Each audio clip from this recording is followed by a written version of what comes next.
Hai, Assalamualaikum warahmatullahi wabarakatuh. Welcome back to my YouTube channel. Nah, kembali lagi di video saya, video budgeting.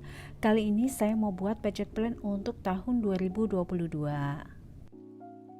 Sebelumnya gimana nih kabar teman-teman? Mudah-mudahan sehat selalu ya teman-teman, dan selalu dalam lindungan Allah Subhanahu wa taala. Amin amin ya rabbal alamin. Sebelum kita menyambut tahun baru 2022, gimana nih financial goals atau target-target terkait keuangan teman-teman di tahun 2021 ini? Apakah sudah tercapai atau masih belum tercapai? Ya, kalaupun belum tercapai, tetap semangat ya teman-teman.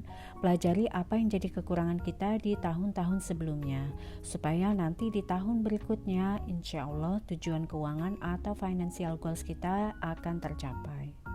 Oh ya, sebelumnya saya mau disclaimer on dulu ya teman-teman. Postingan ini tidak mengandung ria, pamer atau apapun itu. Nah, di sini saya juga bukan ahli keuangan atau ahli finansial. Di sini saya hanya share bagaimana cara saya mengatur keuangan rumah tangga setiap bulannya.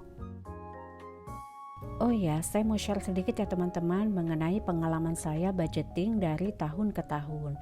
Jadi dulu itu di awal tahun kira-kira 2016-an, sistem budgeting saya itu tarik uang tunai lalu saya masukkan ke dalam amplop. Nah, tapi saya itu pakai metode kira-kira. Maksudnya apa? Maksudnya saya tuh nggak tahu persis pengeluaran saya tiap bulannya itu berapa. Jadi saya itu cuma ya dikira-kira aja berapa lalu saya tarik uangnya. Misalnya nih kayak uang belanja, harusnya kan dalam satu bulan itu saya tahu pengeluaran saya itu berapa. Nah terus misalnya saya untuk membeli aqua galon, saya itu ya pakai metode kira-kira itu ya teman-teman. Dan parahnya lagi, uang untuk kategori playing ini alias uang untuk malam mingguan bareng anak dan juga suami, saya satukan ke dalam budget rumah tangga ini tanpa ada budget-budget tertentu setiap kategorinya. Dan ternyata uang kategori playing inilah yang paling banyak menghabiskan budget kebutuhan rumah tangga tiap bulannya. Alhasil uang di amplop untuk budget kebutuhan rumah tangga ini habis ya teman-teman, dan ujung-ujungnya tarik uang lagi saya untuk kebutuhan rumah tangga lainnya. Karena apa? Ya karena saya menggunakan metode kira-kira. Ditambah saya tidak pernah mencatat setiap akhir bulan itu apa-apa saja pengeluaran saya. Padahal mencatat itu penting loh teman-teman, sebagai bahan review atau evaluasi kita dari bulan ke bulan, supaya tidak ada over budget di bulan berikutnya dan tidak mengurangi kesalahan-kesalahan kita dari bulan-bulan sebelumnya. Nah, tapi di tahun 2016 itu saya udah semangat nih teman-teman untuk buat saving challenge 20.000. Jadi zaman dulu itu uangnya masih saya gulung, terus saya masukkan ke dalam toples. Tapi karena zaman dulu iman saya belum kuat, ya ujung-ujungnya uang tabungan 20.000 ini kepake teman-teman. Saya pakai buat jajan, hehe. Terus mulai dari sekitar tahun 2018-an saya ubah metode budgeting saya. Saya udah mulai menggunakan namanya dompet disiplin atau dompet keuangan. Nah, kalau dulu itu kan uang semua ditarik lalu saya masukkan ke dalam satu amplop ya teman-teman. Tapi karena dompet keuangan ini punya beberapa sekat, jadi ya di situ saya bisa budgetin setiap kategorinya. Saat itu saya juga sudah mulai mencatat ya teman-teman, budget setiap kategorinya berapa dan juga spendingnya berapa. Tapi tetap sisanya itu nggak saya masukkan ke dalam saving challenge seperti saat ini ya teman-teman. Jadi ya sisanya itu ya saya habiskan untuk jajan GrabFood atau GoFood. Jadi saat itu mikirnya ya udah nabung ya di tabungan aja. Nah untuk setiap bulannya uang yang saya tarik kebutuhan sehari-hari itu kalau misalnya ada sisa ya saya habiskan saja tanpa ada pikiran untuk ditabung lagi. Mungkin karena saat itu saya juga hidup di kota besar ya teman-teman, jadi godaan untuk jajan GrabFood atau GoFood itu banyak banget. Sementara semenjak tahun 2020 ini suami pindah dinas ke kabupaten, jadi ya kebetulan untuk saat ini kita memang bukan tinggal di kota besar. Dan godaan untuk jajan seperti GoFood dan GrabFood pun ya nggak banyak gitu. Jadi di kota saya kebetulan cuma ada GrabFood, dan makanannya pun juga ya nggak sebanyak di kota besar. Dan biasanya untuk saat ini kalau misalnya saya mau jajan pun ya tinggal minta titip suami aja.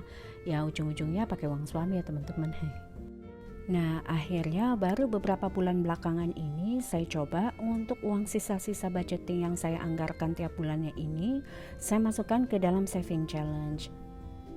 Tapi beneran loh teman-teman, ketika kita membuat budget plan atau anggaran keuangan rumah tangga setiap bulannya, lalu kita disiplin dalam menggunakan uang sesuai dengan pos-posnya, insya Allah itu akan sangat bermanfaat sekali. Bahkan saya jadi ketagihan nih teman-teman, ketika ada sisanya ini saya masukkan ke dalam saving challenge. Dan jangan lupa ya teman-teman, dicatat apa-apa saja yang menjadi pengeluaran kita di bulan tersebut, sehingga bisa menjadi evaluasi atau bahan review kita untuk bulan selanjutnya. Nah, untuk tahun 2022 ini saya juga punya saving challenge terbaru ya teman-teman. Sebenarnya saya juga udah gak sabar nih teman-teman mau bongkar celengan atau saving challenge yang sudah saya kumpulkan dari bulan-bulan sebelumnya. Nah, ini kan karena udah akhir tahun ya teman-teman, saya juga gak tahu jumlah atau hasilnya yang sudah saya kumpulkan itu berapa banyak. Ya, meskipun dari sisa-sisa budgeting itu setiap kali saya masukkan ke dalam saving challenge, ya selalu saya catat di kertas saving challenge. Tapi ya tidak pernah saya hitung berapa jumlahnya dan tidak pernah saya buka-buka lagi. Nah, untuk sinking fund di tahun 2022 nanti juga tidak sebanyak di tahun 2021. Jadi ada beberapa sinking fund yang saya gabungkan. Jadi misalnya untuk kategori beauty care dan juga shopping. Nah, masing-masing ini budgetnya itu Rp100.000. Kalau digabungkan jadi Rp200.000. Ini saya satukan dengan kategori skincare. Mungkin nantinya akan saya ganti bukan skincare ya teman-teman, jadi self care. Nah, terdiri dari 3 kategori sebelumnya, yaitu skincare, beauty care dan juga shopping. Untuk skincare saya budgetkan Rp500.000 setiap bulan, beauty care Rp100.000 dan juga shopping Rp100.000. Jadi untuk self care ini atau skincare saat ini saya namakan, yaitu budgetnya sebesar Rp700.000.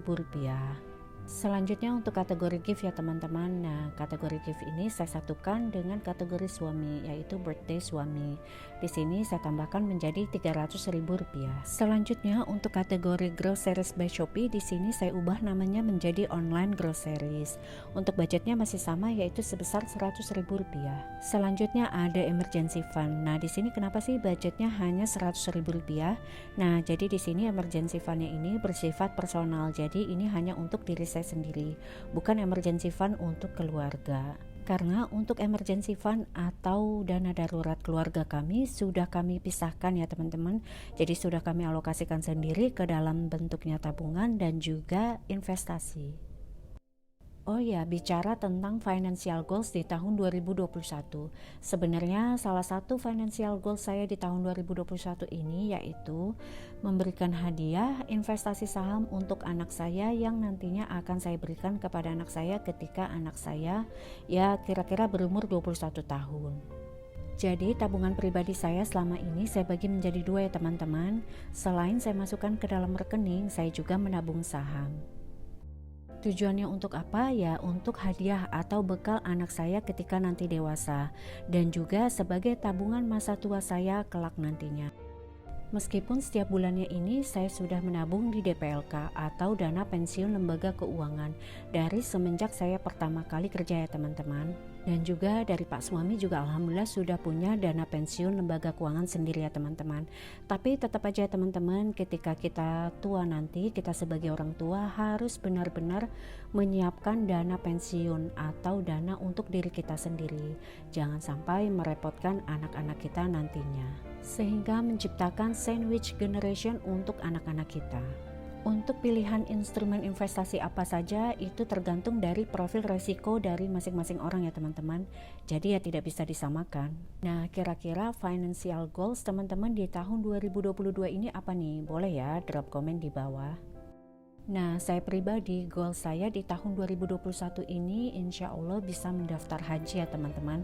Jadi saya dan suami saya insya Allah akan daftar haji di Jakarta sesuai dengan tempat tinggal kita. Nah, kebetulan untuk anak-anak ini belum bisa mendaftar ya teman-teman, karena umur minimal anak-anak yaitu 13 tahun baru bisa mendaftar haji.